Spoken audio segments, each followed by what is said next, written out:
தீமையை கொடுக்கின்ற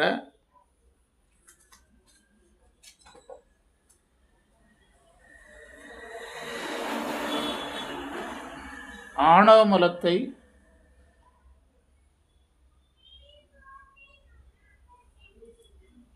ஒடுக்குகின்ற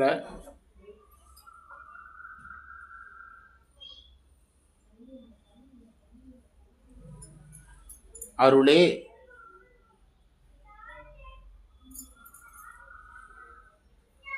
ஞான சூரியனே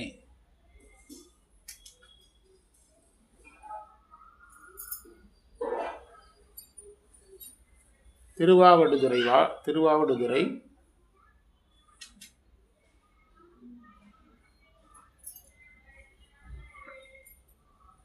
சத்குருவே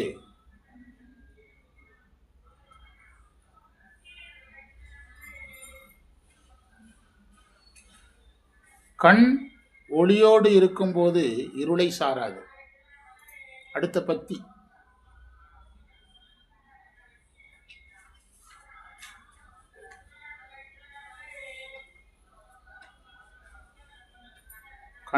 கண் ஒளியோடு இருக்கும்போது இருளை சாராது.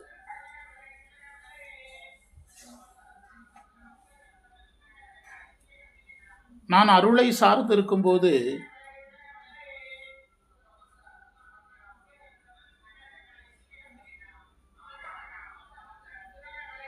பிராரத்தம் தாக்கும் என்பது எதனால்?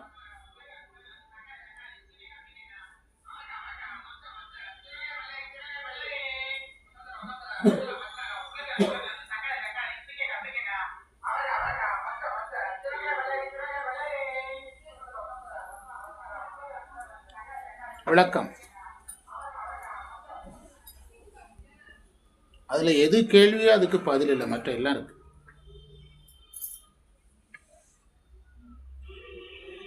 பதில் வேற ஒன்றும் இல்லை, உடம்பு தானே தாக்கம், எதை தாக்காது? அதில் இன்னும் கொஞ்சம் ஆழமாக எழுதணும், படிக்கணும். அதெல்லாம் நம்ம எப்போ செய்ய போகிறோம்னு தெரியல. விளக்கம். சூரியனில் இறைவன் இருக்கிறான் என்பது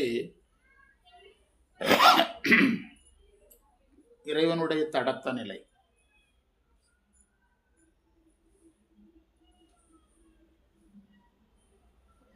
அத மாணிக்கவாசகர் அருக்கனில் சோதி அமைத்தோன்னார். லலிதா சகஸ்ரநாமத்தில் சூரிய மண்டல மத்தியா அப்படின்னு அம்மைய சொல்றார்.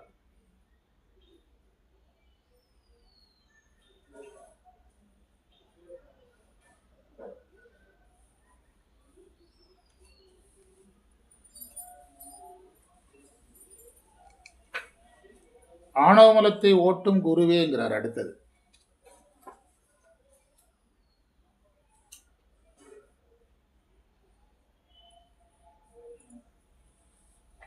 அதுதான் உமாபதி சிவம் போற்றி பகருடையில ஆதி குறையாமல் நீதி நிறுத்து நிலை போற்றினார்.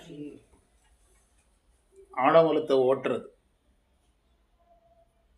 குரு வரும்போது ஆணவமலம் ஓடுவதற்கான பக்குவத்தை தான் அடைஞ்சிருக்கோம். போகாது. போகும்னா குருவே வேண்டாமே. ஆணவங்களும் சரியகிரி யோகம் செய்கிறதுனாலேயே போயிரும்னா யாரும் வர வேண்டியதில்லை. அதுக்கு ஒரு ஞானம் எதுக்கு? குரு வந்து அவருடைய அருள்னால தான் ஆணவமலம் என்ன செய்யும்? போகும். நயனத்தீக்கை குரு கொடுக்கும்போது தான் என்ன வேணா போகுது? வினையே போகுது. வேணா போகிறதுக்கு வந்து ஆணவமலம் எப்படி போகும்? ப்ராக்டிக்கலாக யோசிக்கணும். அதுக்கு சாஸ்திரமெல்லாம் வேண்டியதில்லை. குரு வந்து நயனத்தீக்கி கொடுத்தவரு தான் சஞ்சிதமே போகுது. ஏதோ ஒரு வினை பாக்கி இருக்கும்போது ஆணவமலம் இப்படி ஒடுங்கும். அது எந்த வினையா இருக்கட்டும். அதனால் குருவருள் இன்றி பானு இவன் ஒளியப்படின்னு ஒரு மந்திரம் இருக்கு திருவருட்பயன்ல. அதாவது சூரியகாந்த கல்ல சூரியன் இல்லாமலே ஒளி வரும்னு சொல்லு, குரு இல்லாம ஞானம் வரும்னு சொல்லலாம். யாரால் ஒளி வருதோ அவரால் தானே இருட்டு போக முடியும். ஆஃப் பண்ணி வச்சுக்கணும். பானு இவன் ஒளிய படின். என்ன எழுதுனீங்க?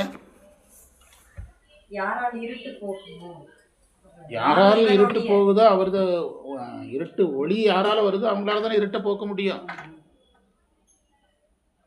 நீங்க கரண்ட் வந்தது பல்ப் எரிஞ்சுதுன்னா அந்த இருட்டு கரண்ட் வந்த பிறகு இல்லைன்னா நீங்க காரணம் எதை சொல்லணும்?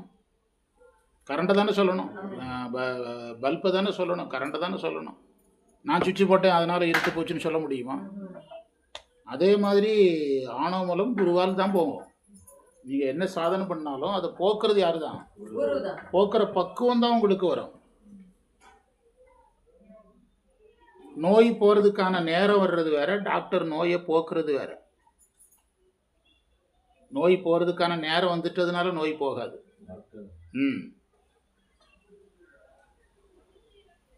அதைத்தான் இதில் பதிவு பண்ணார்.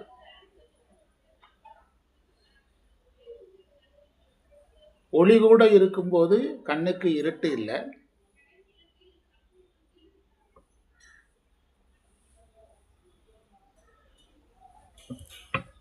ஞான ஒளியில் இருக்கும்போது எனக்கு எப்படி பிராரத்தம் வரும்னு கேட்குறார்.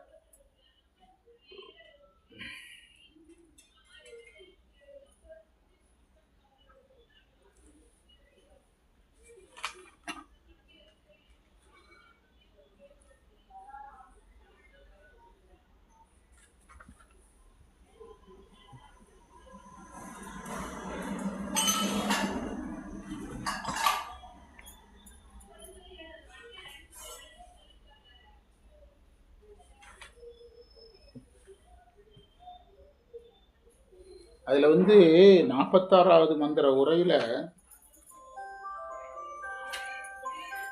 புறத்தே எத்தகைய பிராரத்த பையன் உடலூடாய் வரினும் அடியேன் அருளமுது அருந்த தடையில்லை.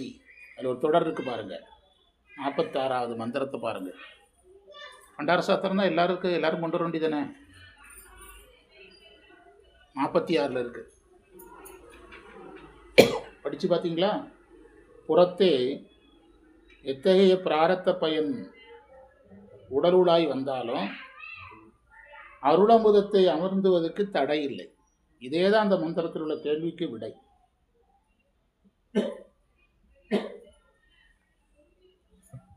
இதுக்கும் அதே தான் விடை. அதாவது பிராரத்தம் வரும், தாக்கும், உடம்பை தாக்கும். ஆனால் எதை அருந்த தடை இல்லை, அருளை அருந்துறதுக்கு தடை இல்லை.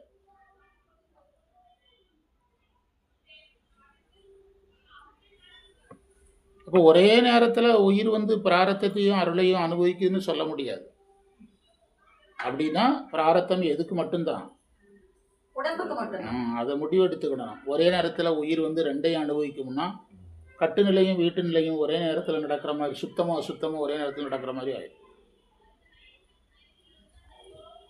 அதை விரித்து எழுதணும், விரித்து படிக்கணும். எழுதணும் இல்லை, படிக்கணும்.